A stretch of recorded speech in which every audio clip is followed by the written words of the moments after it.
everybody. Welcome in once again. Glad you can't hear our pre-show shenanigans. It's so singing the final countdown as the 30-second timer comes on. It's great. It's how we roll here. It's casual, man. Yeah, we're goofy and casual. We do whatever the heck we want. So. Day 3 of the show. Thank you all for tuning in once again. We've had great viewership. Keep it up, folks. So glad of our fans that have followed us from our Casual Sports Report channel now over here to YSN. And we're so grateful for our new fans here on YSN. Absolutely. And as we get off day 3, I'm Alec Berna with me, Matt Morrison. Matt, we got a lot to talk about here today. I've noticed we've been getting some comments. Keep those comments coming during the show. We like to see what other people think. We love the fan interaction here. You guys want to get in on the debates or throw out your opinion, we'll tell you if it's wrong. Yeah. But today we're talking Packers versus Saints, Seahawks versus Colts, Jets versus Panthers, Vikings versus Bengals. College football's got some fun stuff coming around. Cincinnati versus Indiana, Texas A&M versus Colorado, Michigan State versus Miami. Then we got a few headlines to talk about here. MLB's division did a big question mark coming up there. Who's the next duo in the NFL, wide receiver quarterback combo? And why is the Heisman Trophy so stupid? All that and more coming up next. Man, you know I got a high opinion or a low opinion of that Heisman Trophy. I know. And we'll get into it. Don't worry, folks. So let's start out the day as we did. First 2 shows. Question of the day from yesterday: which of the following quarterbacks was not named to the NFL 75th anniversary team? You've had a day to think about it. Your options were Sammy Baugh, Terry Bradshaw, Otto Graham, Joe Montana, and Johnny Unitas. The answer to that one, Terry Bradshaw. Bradshaw didn't get in. I was surprised by that one. I can't believe that. It's Bradshaw, man. Right? Out of all the quarterbacks. Oh, Bradshaw. The guy won 4 Super Bowls. He was like part of the best Steelers team in the 70s. And he didn't get in? I guess not. Question of the day for today, Wednesday, September 15th. This one's hard. Who was the Falcons' first-round draft pick in 2015? Here we go. I'm going to give y'all a hint, okay? He's no longer in the league. Well, he's a free agent at the moment. Oh, well. But, played for the Raiders at one point as well. Yeah. Your options, Vic Beasley, Jalen Collins, Jake Matthews, Keanu Neal, and Desmond Trufant. Tune in tomorrow to see if you can get it right, or you need to start studying up on those draft picks. Yeah. Not that they really matter, but it's fun here. Fun way to start the show. Let's start it out though. Packers versus Saints. We've been saying we wanted to talk about this game for a few days. 38-3 win for the Saints. They smacked around those cheeseheads, honestly. Yeah. And what a terrible game on one side. That's the way they played. Cheeseheads. That's the way they play. I don't know. I'm thinking they're a little bit more meathead. Oh, maybe. They don't know what they're talking. They don't know. They don't know what we're talking about. They will. Maybe you will Friday. You will know if you watch the show Friday what a meathead is. Our version, version. Matt, what's your favorite type of meat? Type of meat? Yeah. I don't know. I like ham. I like turkey. Okay. I was thinking more like a teriyaki beef jerky though. That's what I was wrong. That's what I'm thinking of right now. All right. Anyway, back to football here. Aaron Rodgers, terrible. 15 for 28, 133 yards and 2 interceptions. What? Aaron Rodgers coming off an MVP season does this? Is he purposely losing? I mean, they have had some awful off season. They have. Awful. It was awful. And that was the first story I saw on Google when I was typing in the game to get the stats for this game. Is Rodgers tanking on purpose? And I was just like, well, that would be interesting now, wouldn't it? I mean, age hasn't been a factor for him for years, and just all of a sudden you have an MVP season, then I'm getting old. Yeah, that can't be a reason at all. He's tanking. Maybe it's just a bad game. Oh, well, we'll sure find out. We'll see, but you know what? His backup came in, Jordan Love. He was hot. 5 for 7, 68 yards. I mean, he had half the yards in a fourth of the attempts. Yeah. I mean, that's what you're looking for when you're bringing in the next man up.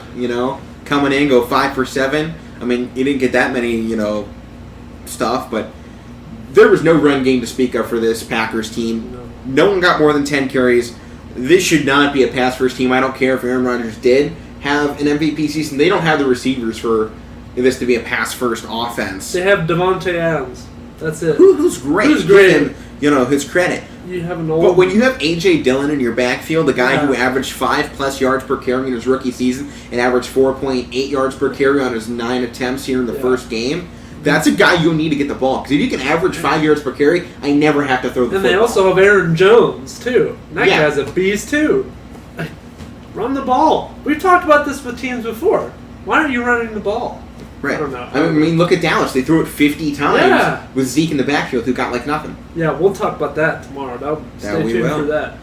But you look at the defense. For Green Bay, even worse. They couldn't intercept the ball. They couldn't sack Jameis Winston. They couldn't do anything else either. I mean, they let up 38 points. The offense, on one hand, only got a field goal. You look at the defensive side of things, it's even worse. Granted, they get thrown out there time and time again, just, off 3 and outs and no long drives from their offense. They're getting exhausted. But at the same time, they still let up 38 touchdowns. Or not touchdowns, that would be insane. 38 points in a football game. That's horrible. Here's a question here.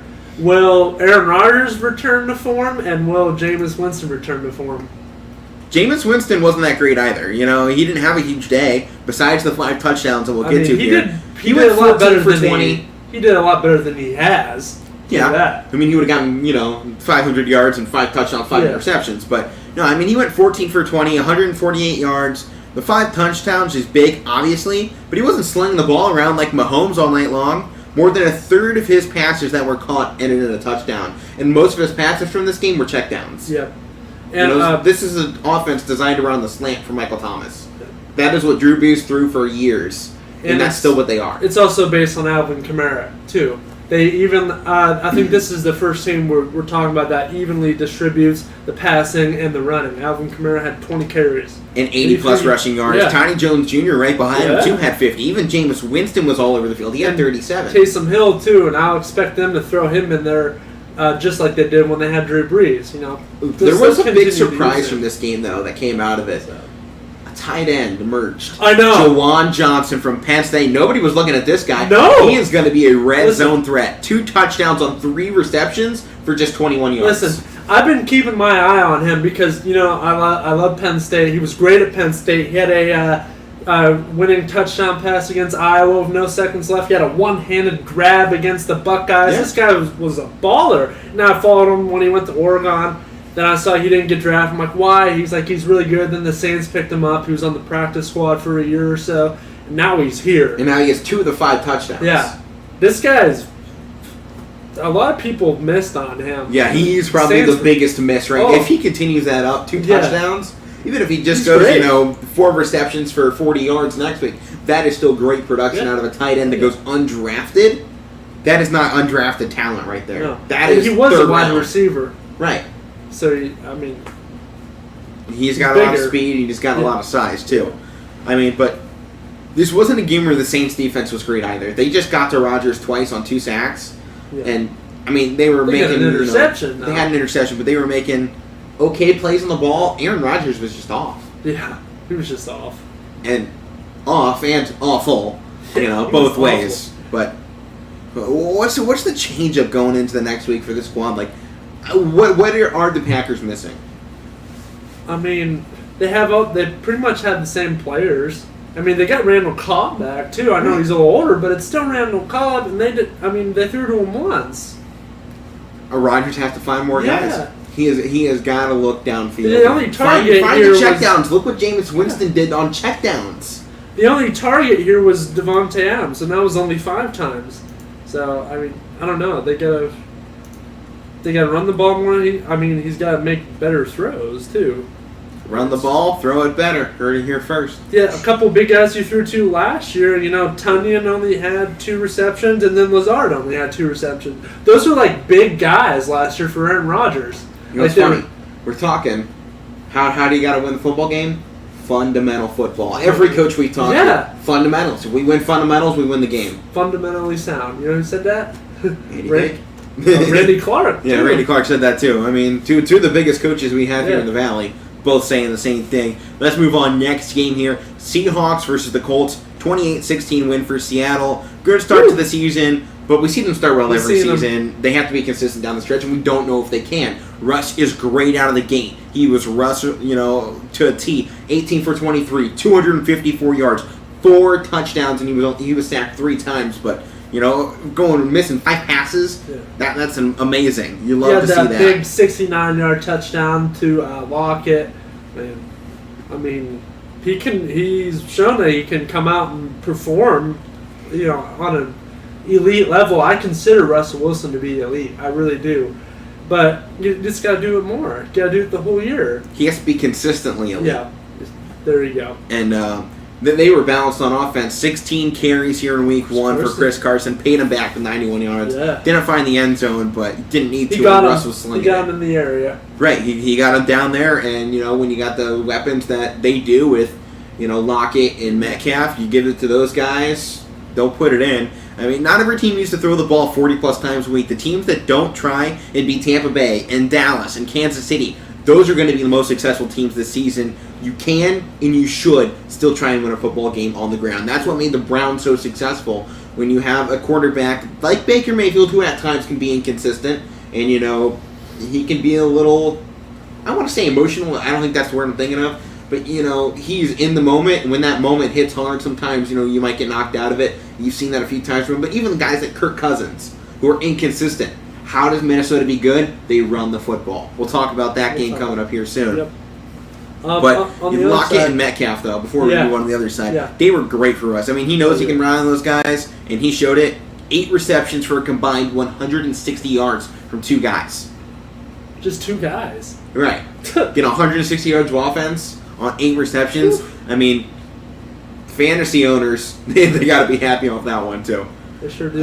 But yeah, we'll flip it to the other side here. Wentz, he wasn't bad. He didn't do too bad, and I'm not a huge fan of Carson Wentz, and I'll admit that. He didn't do too bad, 25-38, 251 yards, 2 touchdowns. Sacked 3 times, but so was Russ. Yeah, so was Russell. I mean, both offense lines have to get a lot better. And this Indianapolis offense needs to open up for Jonathan Taylor. They couldn't get much on the ground. It hurt them. JT had 17 carries, just 58 yards, and that's not where we were aiming for. And, he's a young guy, and the offense is going to need a few weeks to adjust to Wentz being the quarterback. But one of the big things from this offense, Jonathan Taylor, while he couldn't get it done on the ground, he was a leading receiver for them. Yeah. So therein lies the biggest problem. 6 receptions, 60 yards. We're the wide receivers for Wentz. Wentz can't throw it to the running back 15 times a game. They have to get wide receivers open downfield. Paris Campbell. He only had one reception. Wasn't it 21 yards? 24 yards. I don't get that. Well, what does this tell you here? Chris Carson had 16 carries, and Taylor had 17, and Carson had 91 yards, and what, you said Taylor had 56, 58 yards? What's that tell you? Can't find the hole. Can't find the hole, or is it the offensive line? No, it's both. Or is it both? Offensive line isn't making the holes, so you can't get through the holes. Yeah. Then, if you try and cut it outside, your offense isn't stealing the edge for you. That shows you right there that the offensive line, I mean... And it's also wide receivers blocking those corners downfield and tight ends. Everyone has to block if you're going to run the football. Indy has built an offense around running the football, and they brought in Jonathan Taylor, and they have been giving him the ball. They gave him a lot to him consistently, and they showed it here week 1 that they were going to continue doing that. They won't do that next week if their offensive line can't open it back up and Jonathan Taylor can't hit the holes when they're open. Sounds like they're not fundamentally sound right now. Ooh, maybe not. Seahawks are. Well, that's for dang sure.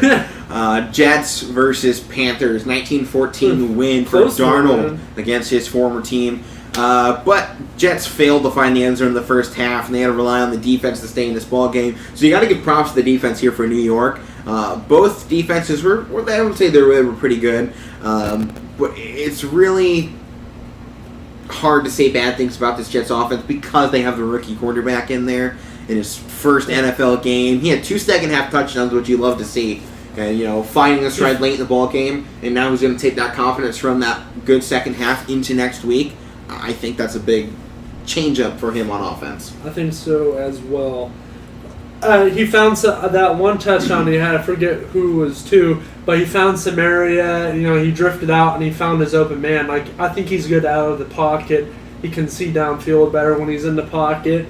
He's kind of short, and those guys, they don't really have the best offensive line. No. Those guys are coming in, trying to get him, and that's where he wasn't very good. 1 interception. He was sacked 6 times. Yeah, but The Jets, one, need to run the ball more to let, Zach Wilson settle into this. One, they shouldn't be throwing the ball 37 times in the rookie's debut. I know they were trying to come back from a deficit there after the first half. Yeah. They had just 17 carries split between 3 different running backs, and only one was even able to average above 3 yards or 3 yards per carry. That was Ty Johnson, who had 4 carries for 15 yards, just averaging 3.8 yards per carry. They have got to move the ball on the ground. You can't rely on a rookie quarterback to come out there and start slinging around like Mahomes, throwing it nearly 40 times a ball game. Are you kidding me? That's an awful stat for them. And the Jets defense needs to get to Darnold in this ball game. They're going up against Carolina, doesn't have the best O-line, not the best team, and they had just 1 sack on the quarterback that sees ghosts, mind you. You have extra defenders out there on the field in terms of ghosts, and you still can't get the ball to him before he throws it. You know who he was seeing this time? Yeah. Christian McCaffrey. Either handed it off, 21 carries, 91 yards. 9 receptions. So when Darnold was in trouble, flip it out to him. He'll take care of the rest. I bet you Darnold would love that. Oh, yeah. Hopefully he can stay healthy. McCaffrey. Hopefully he can stay healthy. I mean, Carolina, we know they're going to stick with the ground game. They should. Their defense can hold opponents under 20 points. If they can do that, this offense will score more later in the season as Darnold finds the flow. And this Carolina team could be a really good team if that defense stays strong and if this offense can score. Darnold was good, 25 of 35. Had 1 touchdown, 279 yards. You want to see him find the end zone more, but I think it's a good start. I think it's a great start. New guy in a new place. Yeah. We'll see what happens. Vikings versus Bengals. Big win for Cincinnati in overtime. Of course, overtime game. It had some controversy as well.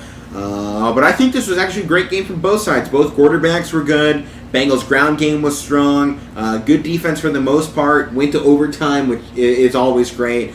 Kirk Cousins had a pretty big game. 351 yards, 36 of 49 attempts, 2 touchdowns in the ball game.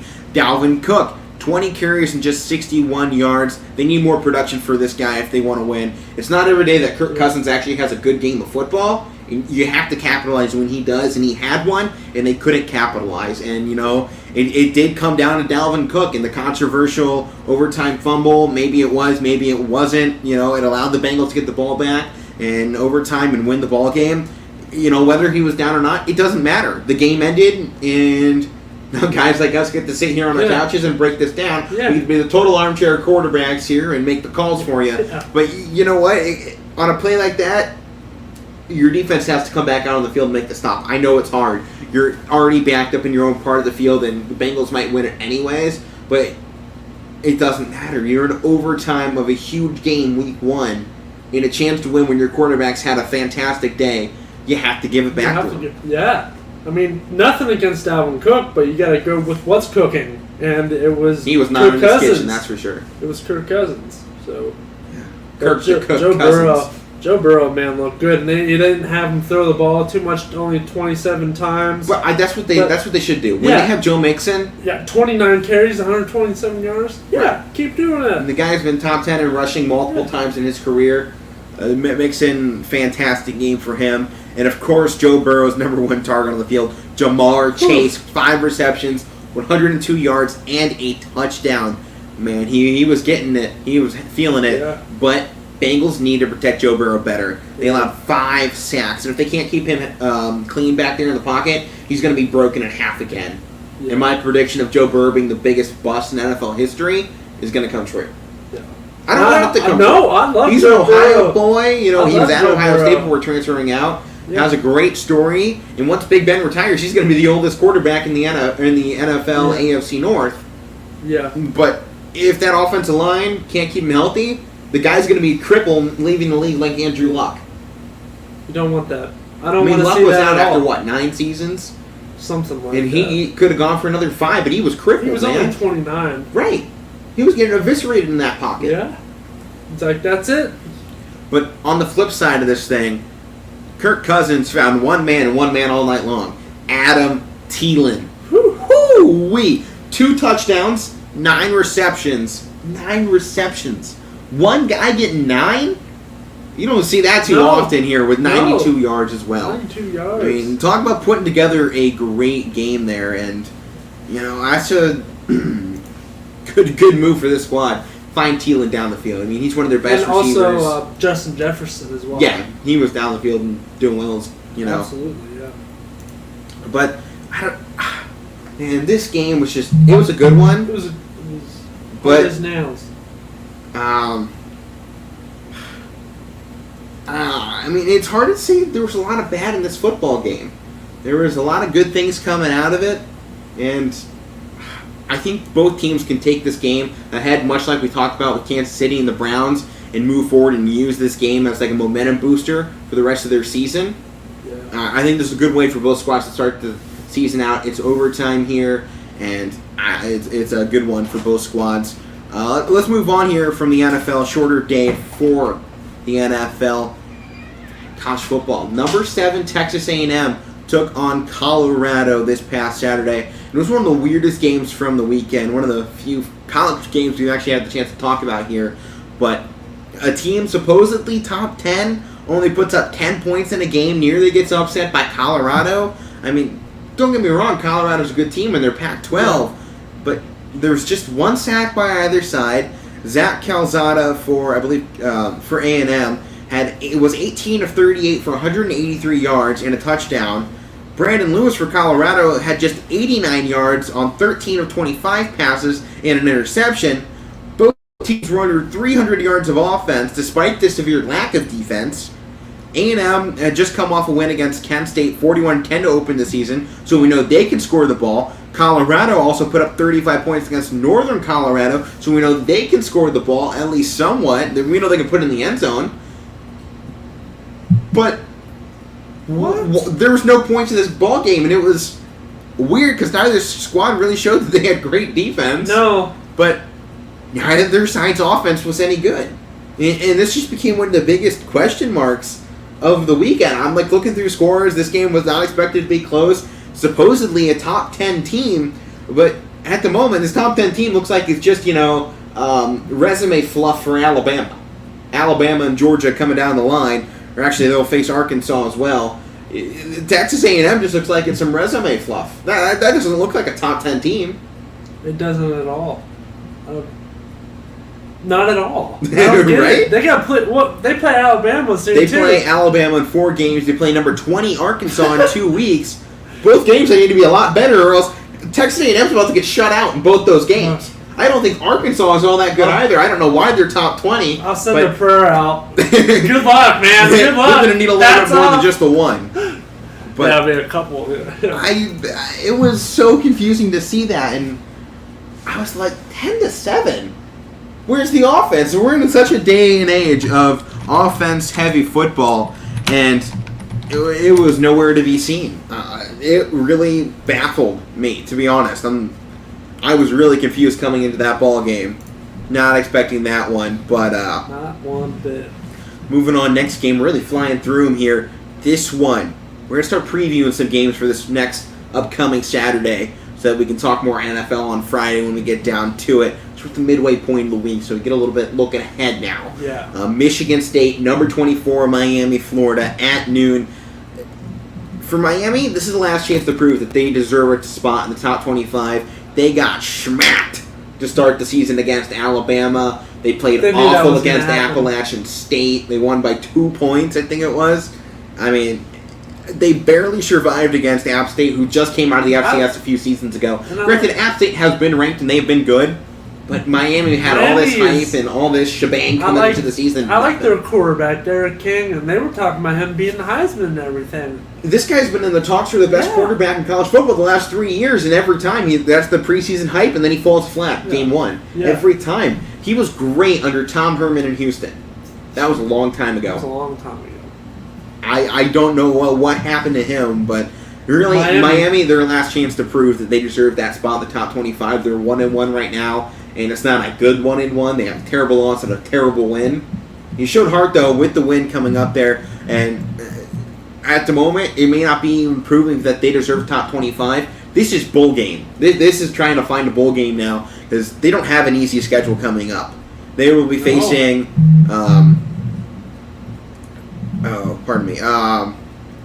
Virginia, UNC, Pitt, Florida State, and Virginia Tech. Virginia Tech ranked along with UNC, and we know Pitt is great on defense. Kyle Pickett on offense is pretty good too, and man, this Miami squad is really struggling here. And Michigan State on the other hand, good chance moving to the top 25 with a win here. They have wins over 2 Power 5 teams. They'd be 3-0 now. If they win this game and continue to roll, they have a few easy games coming up. They could be 8-0 by the next time they would face someone ranked in the rival Michigan, who's currently ranked number 25. So they need to start racking up those wins, rack up momentum, because it's also an awful end to the season for them after they take on Michigan in their 10th game, in their 9th game. Games 11 and 12 are in Columbus and then against Penn State. Yeah. Those are basically, unless they can put something together here in the second season under Mel Tucker, which hopefully they can. I mean, they're looking okay right now. It's just a matter of can they roll this and ride this momentum and get somewhere out of it. A lot of question. This is probably the biggest game to look at because of the impact this one game could have on the rest of the season. And both the ACC top 25, bowl games, Big Ten, all these matchups. Keep in mind, if we get Michigan State going 8-0, and then they go up to Michigan, take down Michigan, they're 9-0. We're talking about a team that might be contending now in the Big Ten East with Ohio State struggling, Penn State still, I think, trying to find their identity again this season. They had a great. I'm going to agree with that, and I think they're going to find it against Auburn. It's a great chance. That's a great one coming up here this weekend. Yeah. Penn State versus Auburn, and that's a game we're going to preview a little bit later on in the week. Probably tomorrow, I think, once we get Mike back here. He's a Penn State fan along with you. So we'll get 2 Penn Staters, 2 Beavers back in here talking about it. It's Beaver Stadium. Beaver Stadium. 2 Nittany Lions. Yeah, but you guys have been playing like Beavers last year. What the heck? I'm saying, hey, you're playing like Oregon State, not Penn State. Moving on. Moving on. There's no moving on here. What do you think of this Michigan State team? I mean, I don't know what to think right now. I mean, they beat Youngstown State last week. Right. And they played pretty good, but Youngstown State made a few big plays against them. Yeah. They only had 21 points. Yeah, they... Penguins right here. Yeah, I know. Penn State, or my bad, Youngstown State, they could have had 21 points, but there was that magnificent interception. But, I mean, they looked... A couple of those drives, they looked just unstoppable. And that's coming against Michigan State. Like, this should have been a blowout, shutout game. Youngstown State played hard in that one. They did. They didn't back down. Two hard-fought games for Youngstown early this season. But Michigan State, on the other hand, they're off to a good start. I mean, they beat Northwestern, and that's... Northwestern was a team that I picked to take the Big Ten West, and Michigan State came out week 1 steamrolled. Yeah. I mean, they were good. And I think this is a team that can take this game against Miami and, ride this wave of momentum the next, 4 or 5 weeks. Yeah. And they'll come in to play Michigan in what might be a top 25 matchup for both sides and what might be the best game of the early Big Ten season. That's me. It's me a big game. They have, like you said, they have a couple easy games after this. I mean, Nebraska, unless Nebraska shows something different. No. Then they got Rutgers. I mean, hey, Rutgers, but they 2-0. Rutgers, I mean, they're okay. I don't know if Greg Schiano has them up to the program that they need to be just quite yet. But I guess we'll find out. We will. I mean, who else is on that schedule? After 1 second, let me go back. I was just there. Okay, so after Miami, they have Nebraska, then Western Kentucky, and then they're at Rutgers, and then at Indiana, and then they're back home against Michigan. Not a bad schedule, I'd say, if they want to pick up some wins. Then after that, they have the Purdue, and then Maryland, and then, like you said, Buckeyes, Penn State. I mean, talk about a rough end to the season, though, for them, right? It's going to be tough. Do you think they can make the run? I mean, I think it's still I think too if they early. take down Michigan, they have a chance to at least take down either Ohio State or Penn State. But they need to win that Michigan game first, because if they can't beat Michigan, I don't think they can touch one of the other two. I think they'll give up fights against Penn State and Ohio State, but if they can't take down Michigan, I don't know if they can get there. We'll have to see. Yeah. Before we get to our last big game, we got another one coming up. This is actually a Friday game, so an earlier one on the schedule, 9 p.m. on FS1. Maryland versus Illinois, and Maryland off to a 2-0 start right now. They had a 6-point win against West Virginia, a 62-point win against Howard, who is a terrible FCS team. But you know what? It doesn't matter. 2-0 in the season. Coming off a big win, when you put up a lot of points, a lot of teams can just ride that wave right into the next week. And this is a good chance for them to go 3-0. We know Maryland performs out of conference. They do really well on that side of the ball, or on that part of the schedule. And they have a good one until they hit, conference play. Because starting in West Virginia was a great win for them, I think. And then after Illinois here to start play, they will then host Kent State next week in a very, very winnable game for them. Yeah, I definitely agree. So, if we're looking at Maryland now, they go 3-0 if they beat Illinois, then 4-0 against Kent State, and then they're going to pick up their first loss hosting Iowa in Week 5. But, even then, they got Ohio State right after it. So Maryland needs to rack up those wins early. Because at the moment, for Maryland, I feel like we're almost talking more bowl game for them. How big of a bowl game can they get? Because they got a lot of good teams from the Big Ten on their schedule. They're going to take on Iowa, Ohio State, Penn State, Michigan State, and Michigan. That's nearly 5 scheduled losses. They might be able to pull off 1 or 2. We'll see how good they end up being. But when you're facing what basically is the 5 best teams in the Big Ten right now, potentially, and, Minnesota's on there. They're no pushover, and neither is Indiana. Indiana's not good right now, but they're not bad either. They're not bad either. You still have to play them. This is a rough conference schedule for Maryland, and they'll probably be able to pick off a few wins here and there once they hit conference play, but they need to go 4-0 here to start. They do. We've seen Maryland start the season 4-0. They've hit the top 25, and then they start conference play and get smacked around the whole time. So this is when they need to come in, take a win against Illinois, who they're struggling right now too. They just got smacked around by Virginia, 42-14. Week before, they lost to University of Texas San Antonio, 37-30, and they barely pulled out a win against Nebraska, 30-22. There was a lot of hype for this new coach coming in Week 1. We were all excited. Brett Bielema was back in there, and we're like, yeah, he got the hard-fought win. Should be a good win next week against UTSA. And then it wasn't, and they were like, ooh, Virginia?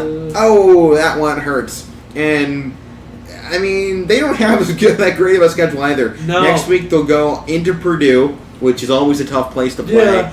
They get to host Charlotte, who's FCS, so thankfully that's great. And that should be a win for them. But against FCS, and it doesn't matter, and I don't think it should count towards their record at all. I don't think these FCS matchups should count, frankly. Is the team really 12-0 if 2 of their wins are against FCS? I'm talking to you, Alabama. Clemson. Yeah, should we really even be counting these FCS schools as wins? They have a tough schedule. Honestly, I don't think they should. I think when you look at Youngstown State's schedule and you go, oh, we lost to Michigan State, yeah, you just mark that one off. That's not a loss. That's not a loss. And we just got paid $750,000 to go play. That's a win. That's a win. Our players got to play in a big stadium, big-time crowd, Big Ten. That's a win for the FCS. No matter which way it falls. It's an even bigger win if they pull the upset. But, can you really count this as a win for a Power 5 school, really? I don't think it's one that really should go down in the books. I don't think so. They're nothing games. But after they host Charlotte, they then get to host number 18 Wisconsin. Then they get to travel to Happy Valley to take on Penn State.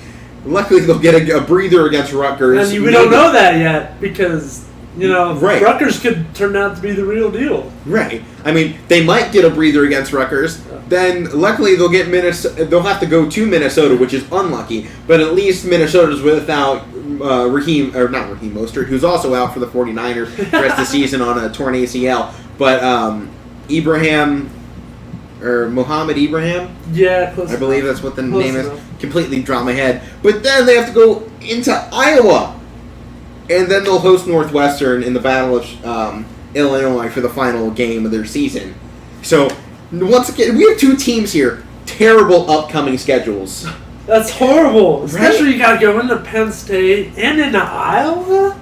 I'm scared for Penn State to go play Iowa. Everyone that's going into Iowa should be afraid. That is a top 10 team right now. They're ranked 5th. They're a top 5 team. Yeah. This is a team that is legit. They are probably the favorite as of right now to take the Big Ten. Ohio State is down. You can't say that they're not. They just lost to Oregon. Yeah. Washington doesn't lose to Oregon. They've never lost to Oregon until this year. They beat them in the Rose Bowl and then in the championship. Right.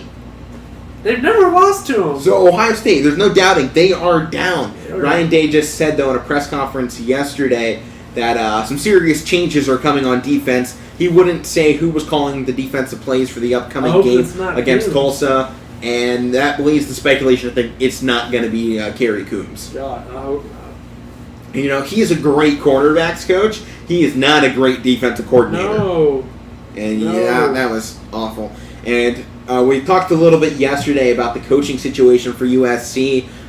Luke Fickell straight up said, I don't even talk to my family during the season. You think I'm talking to USC about a coaching job? No chance. He said that. Right now it's believed that Eric Bieniemy, it's his job if he wants it. He has ties to the program. He's got a big wave of momentum going his way to get that job. So most likely at the moment, he's the betting odds favorite. Urban Meyer from Jacksonville straight up said, no way am I going to USC. I'm here in the NFL. Basically is what he's saying. I'm in here in the NFL. I'm not giving this up. You kidding me? I'm here in Jacksonville. I'm getting a party down in Florida every other weekend and live the good life. I don't got to worry about snow anymore for the most part. I mean, get a few games in the north. Half those stadiums are up there in domes anyway. He wouldn't have to worry about snow in California either. But they play Pac-12 teams. Oh, okay. So, Oregon, Washington. Oh, okay. All those teams right up there. Even Stanford can get some snow sometimes. Yeah, sure. I don't want to. Colorado too. Oh God. I don't want to go play those teams. Get snowed on. You kidding me? I'll sit down here, go these nice, big, fancy stadiums, state-of-the-art equipment, $1 million facilities every week. Not going to the. He's not on some rinky-dink practice field. Every week. And then you got to go to the old Coliseum, which I mean, it's a historic stadium. I love it. It's historic, but I mean, I'd rather be. USC isn't what it is, and he wants to commit to the NFL. Yeah. The question is, how much longer does the NFL want to commit to Urban Meyer? Yeah, they don't like him too much. We'll talk about that later. Yeah, we'll talk about that at some point. Probably week 2 if they lose again. We'll talk about it. Next college football game here. Number 8 Cincinnati, my Bearcats. I love it. Versus a team that was ranked to start the season, Indiana. Saturday at noon. Indiana got crapped on week 1. There's no way around it. They lost to Iowa 34-6. Bounced back week 2 against the Idaho Vandals, which it's Idaho. So? They're famous for football. I mean, potatoes, not football. Their football team plays like potatoes. They entered the FBS, were so bad they had to leave and go back to the FCS because they couldn't win a game. Indiana won that 56-14. Michael Penix Jr. had a decent bit of hype coming into the season again. He sucks. He went 11 for 16 for 68 yards against an FCS opponent and also had negative 14 rushing yards and was sacked twice. God. Just let that sit in. Just let that sit in. One season wonder. Right, let that sit in for a second. Negative 14 rushing yards. That's horrible. Right? And that's abysmal. It's abysmal, Matt. It's abysmal. Indiana's straight up not a good football team. They are still Power 5, though. We're ranked preseason. It should be a good matchup for Cincinnati. I think if Cincinnati wants to prove that they're at the same level of Iowa, they need to come out here and win in similar fashion. I mean, 34-6, Iowa did it against Indiana. Cincinnati has to come back out and probably go 40-0. 40-10. They have to put up that much offense against them, and they got the guys to do it. Desmond Ridder is currently 5th in the Heisman voting, but it's their first real test of the season. Bearcats destroyed Murray State and Miami in back-to-back weeks. Miami of Ohio, not Florida. Yeah. The Red Hawks. The Red Hawks. Home of Ben Roethlisberger. And my aunt, I'm pretty sure. Oh, and your aunt? Okay, we'll throw your aunt in there. I'm pretty sure she went there. Ben Roethlisberger, 2-time Super Bowl champ, future Hall of Famer, and Alec Caberta's famous aunt. My aunt played in a high school softball all-star game at Firestone Stadium in Akron. Same place Babe Ruth played. Oh, all right. So there you Hats go. off. There you go. Thanks, Nene. There you go. That's what I call her. First real test of the season, though. Offense averaging about 45 points per game. Granted, they haven't gone up against a good defense, but their defense doing pretty good against some lower opponents, averaging just 10 points per game. And, you like to see that. Defense coming out against bad teams, doing what they should, winning 40-10 in basically both games. And that's what you want to see out of this offense. That's what they need to continue to do if they want to go up here against Indiana, take home the win. And, I mean, Indiana's flopping around like a dead fish. Yeah. I mean... But, yeah, I like this. Yeah. No. I mean, it's going to be this is a big stepping stone for Cincinnati. After these first two games, Desmond Ridder, great quarterback. Fickle's making this kid into a star. I mean, if Luke Fickle's not there, I'm not sure Desmond Ridder is what Desmond Ridder is today. I don't think so. He's doing great this season. And we've seen that effect before. Like, I don't think Trace McSorley would have been Trace McSorley without Franklin.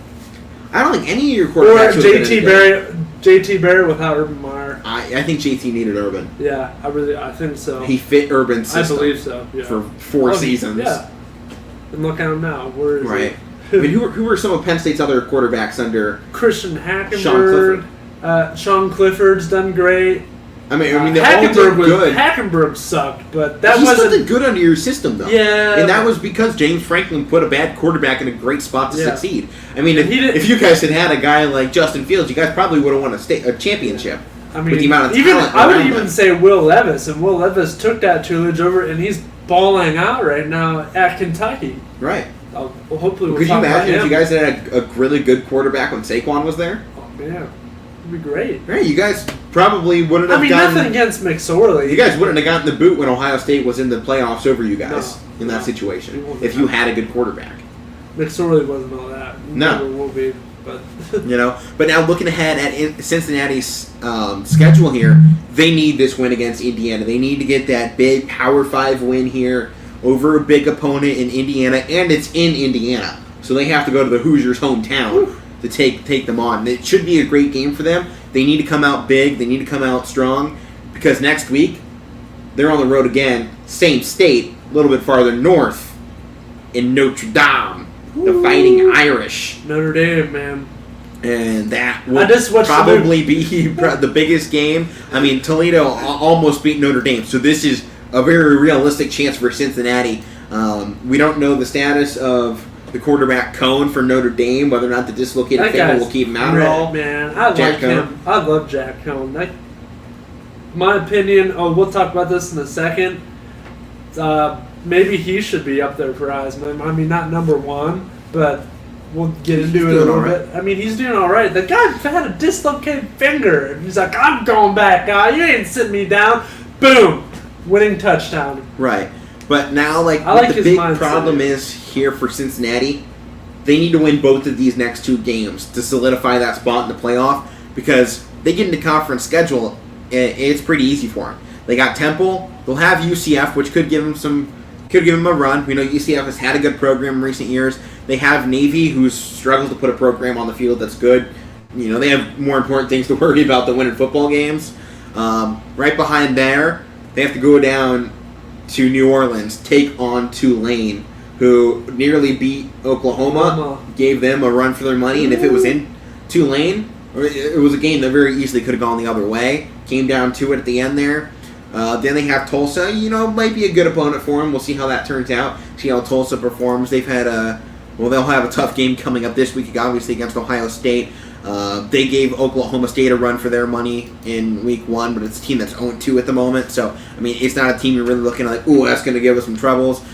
They got South Florida, who has a good program in recent seasons, and they should be good again-ish. They'll have SMU, and they'll finish out the season at East Carolina. But none of those teams are standing out to a college football playoff committee that has shown you need high-quality wins if you want to get in. And this is a game Cincinnati needs to win to prove that they should get in. This is their year. They have Ridder. They have all of this momentum around them. They get the top 10 preseason ranking, and they have every piece right now to make the run. They need to put it together. And these are their 2 biggest games of the season coming up. And that being said, these are the 2 biggest games. They can't look ahead. You can't look ahead and say... Once they get past these 2 games and they go Temple, Tulane, all these things, they can't look ahead and go, oh, we're in the playoffs now. We got some easy games. Because that's when you lose. That's when Cincinnati loses respect and loses their chance. Yeah. They got to go out there and play hard every week. They got to play, they got to play football. the way they've been doing. Go Bearcats! Go back. All right.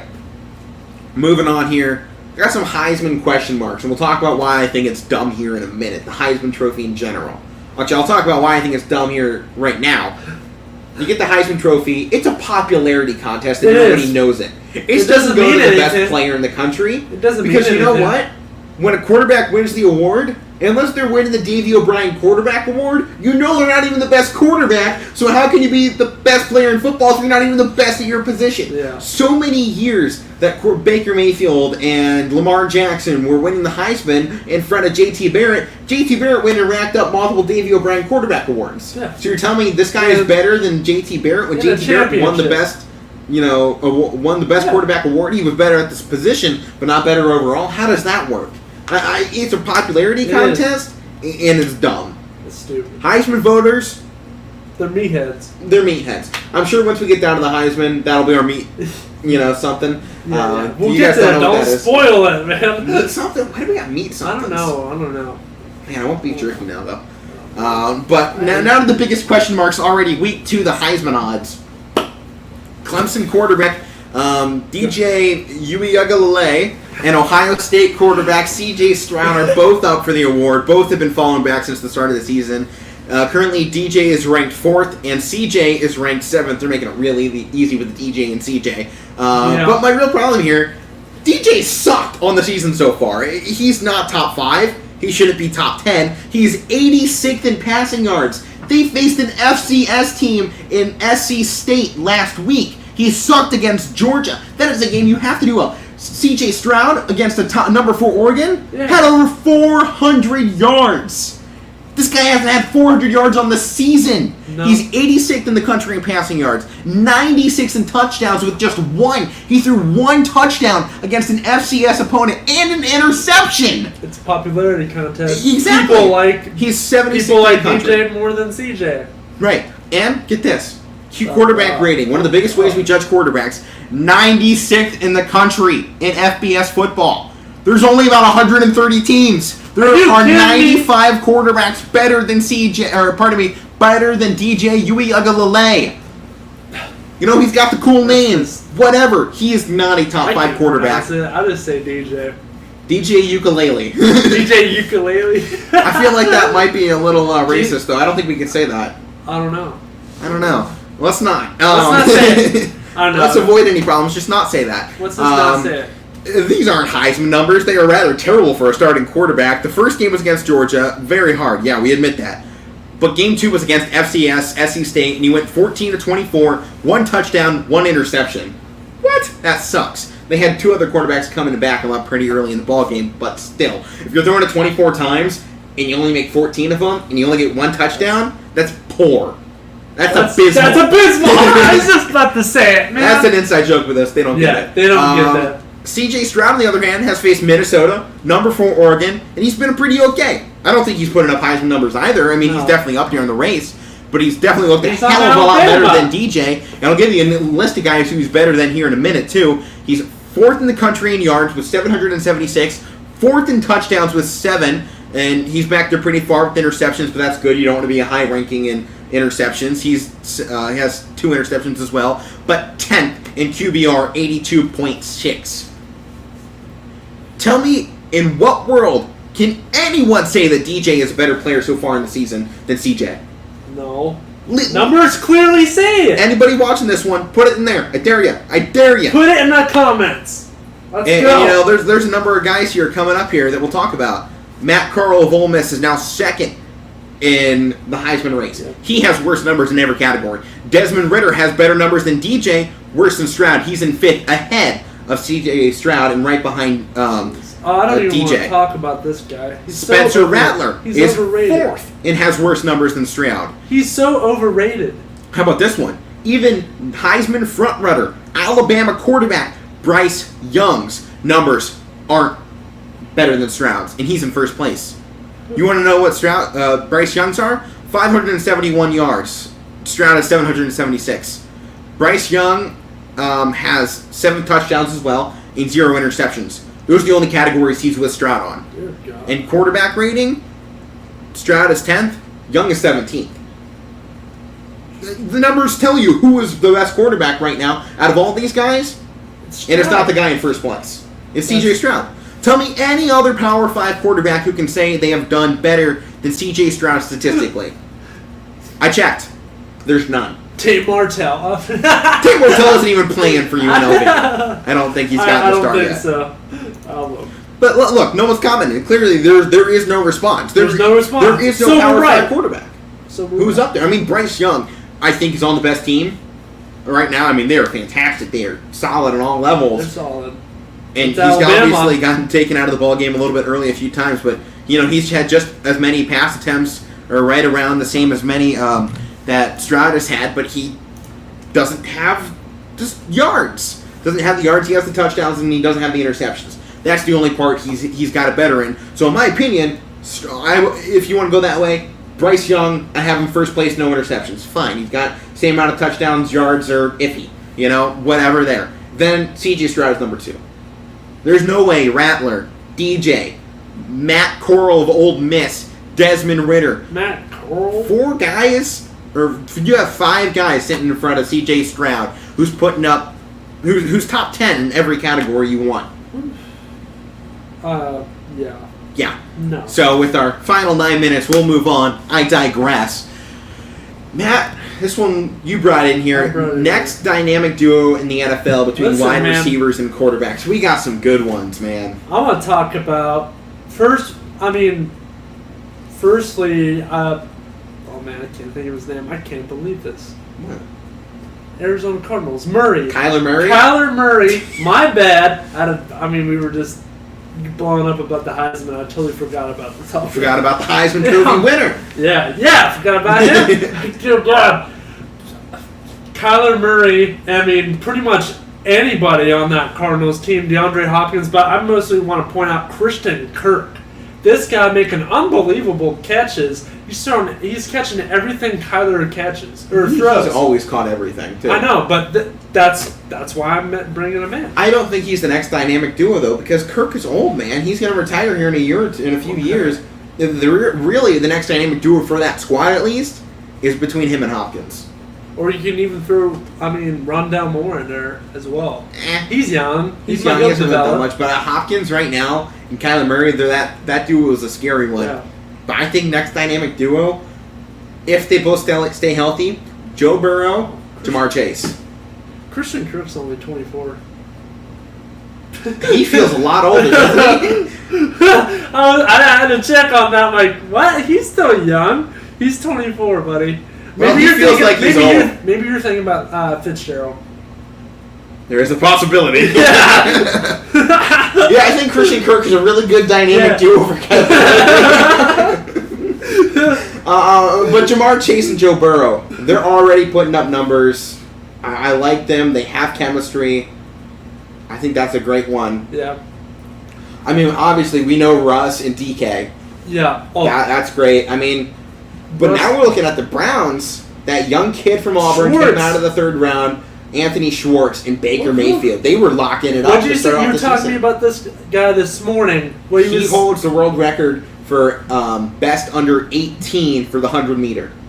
That's insane. He's fast. He's fast. So you're saying he's fast, right? He's fast, yeah. All right. He's real fast. He's real fast. He's so fast. He makes fast people look not fast. That's all I'm about to say. Yeah, I know. I know where you were going. We get it. We get it. He's fast. Yeah, he's fast. He's real fast. There's that's the longest yard reference if you didn't catch it. Make sure to watch it. That's on Netflix, isn't it? I know it was. I think it still is. If you haven't seen The Longest Yard, go watch The Longest Yard. Sandler, it's so funny. I think they might have the original on there too. They did. At one point they had both of them. I think which one's better? I like the one with Adam Sandler. I think Adam Sandler makes it better. Yeah, it's more funny. Burt Reynolds he's in both, but it's more funny. Yeah, the first one's very serious. Yeah. It's almost so serious it's kind of boring, Yeah, and it's old. But final segment of the show here before we wrap things up. 2 NL West teams have clinched a spot in the playoffs before any other team in baseball. And they did it on basically back-to-back days. Giants got it yesterday. Giants did it 2 days ago. Dodgers got it last night off their big win. Question I have for you. Should we eliminate divisions in baseball? I mean, our best team should be in the playoffs, right? Like the NBA. Your best team should be represented up there. And, you're at a point. Padres are one of the better teams in baseball. They could miss out unless they can clinch a wild card spot. And we're looking up here in, certain divisions, you just have the fourth-place team getting absolutely just dogged on for 9/10 of the season. I mean, look at the Baltimore Orioles. They had 44 points run up against them by the Blue Jays because they've been just eviscerated every other night by another team from the AL East between Tampa, New York, Boston. They're all just running these these small teams out of here. And why do we have divisions? In my own personal opinion, they need to be done with. We have the ability to travel. We don't need to stay in these little cities anymore. We can travel long distances quickly and reduce the amount of traffic. It wouldn't be a bad idea.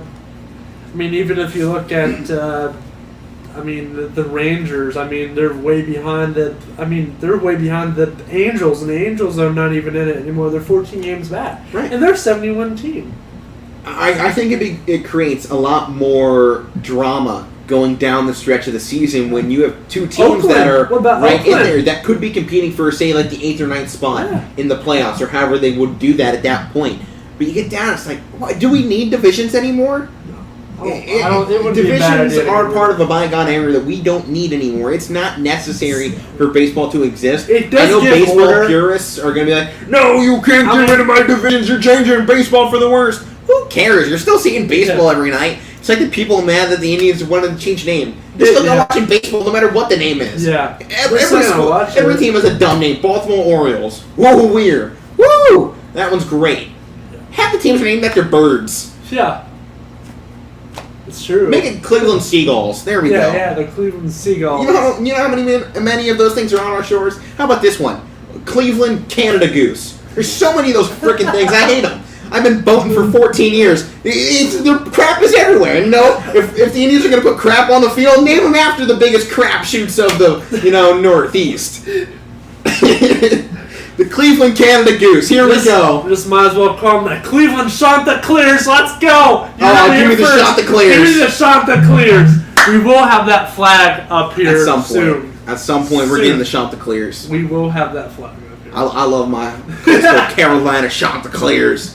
They got a great color scheme, too. They do. I like that weird teal, bluish green. Yeah. Reminds me of Lake Erie sometimes. Sometimes. An awful color. But it's great. I love it. It's Cleveland Canada Geese World Series 2028. I'm calling it. You heard it here first. You heard it here first. All right. Well, I think that's going to do it for us this week. 58 minutes in. Make sure to tune in to Power Hour coming up next on YSNLive.com. Those guys I've been Alec Cabrera. With me, Matt Morrison. We'll see you all next time. See you tomorrow.